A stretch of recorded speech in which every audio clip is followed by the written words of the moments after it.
What's up, people? Let's talk about The Punisher, the newest addition to the Marvel Netflix family, and the only one that troubles me, because you see, this show manages to be, at the same time, fucking awesome, emotionally charged, boring, bland, and cliché.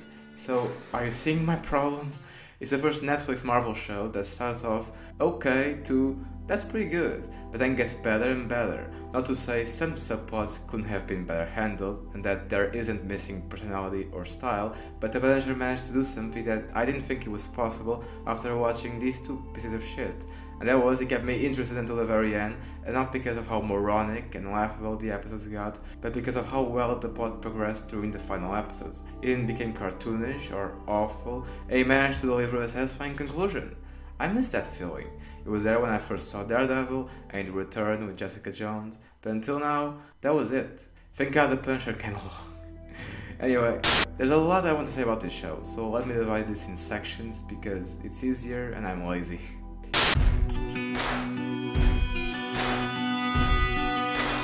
It's dreadful, I hate it, I loathe it, I despise it, I want it gone, it's awful. By far the worst out of all of them. And I don't even remember the other ones very well. I just know I didn't felt this repulsed by any of the other opening credits. Just terrible.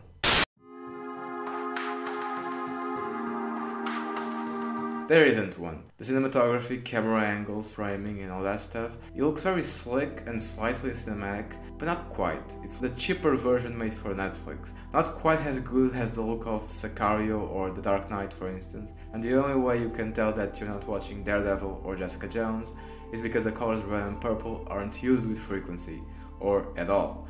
My point is that in technical terms, The Punisher has nothing to offer, and if you're put off by the way these shows are shot, then you're not going to like this one. The only way you can tell that there might have been a different director in episode X or episode Y is because the action is done differently throughout the episode. That's it.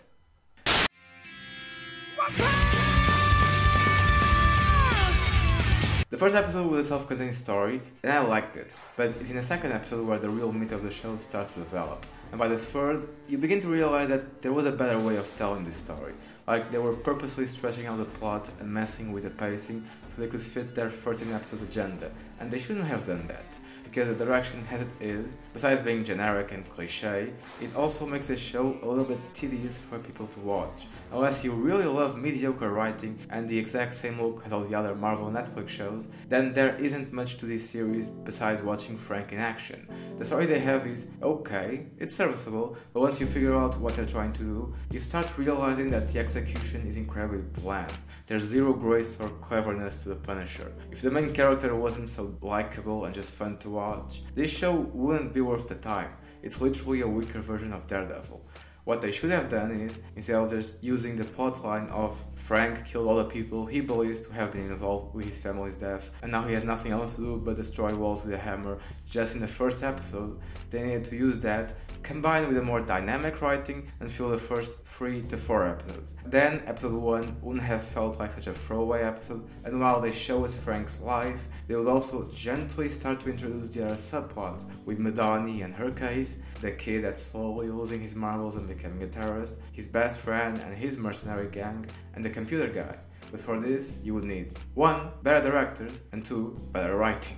Because the moment they presented Madani's storyline was the moment I almost started to skip forward and see what happened next. It's not that her storyline was particularly awful, it's that there was nothing interesting happening with her, not until later on. And for a certain character's death to have worked, not saying who because I don't want to give out spoilers, this is a spoiler-free review.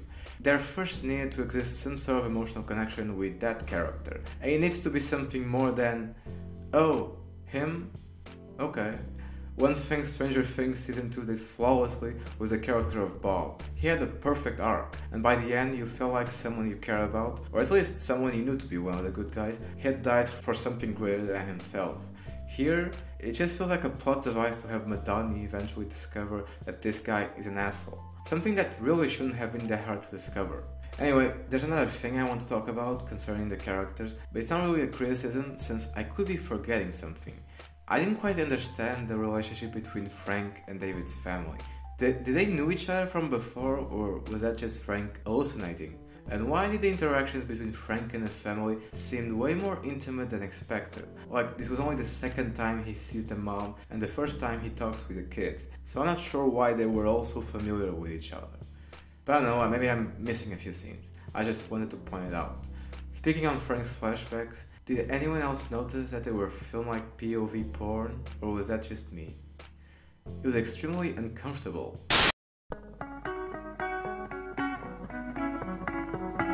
Was that really the natural progression for his character? I mean, we all knew it was just a matter of time before the kid turned to the dark side, but I was imagining something more on the lines of this.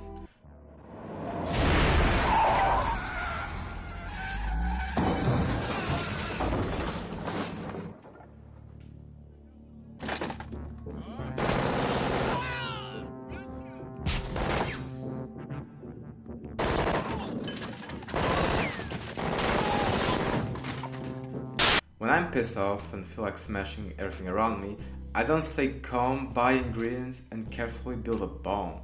I don't buy this turn. It might serve the story and help with the Karen Senator subplot, but it doesn't serve this character. It would have been way more plausible for him to use machine guns and decide who lives and who dies on the streets than for him to build bombs.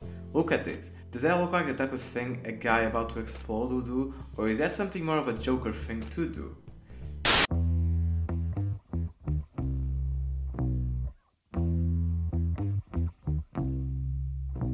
The acting was mostly good, especially from the guy that plays Frank and the characters that are closer to him, but in the kids, it wasn't really that good. The girl was fine, still felt a little bit staged, but my main problem was with the kid that played her brother. There wasn't a second where it didn't seem like he was trying to act. He looked so uncomfortable all the time, and that was very distracting. Thank God he isn't playing someone on Stranger Things.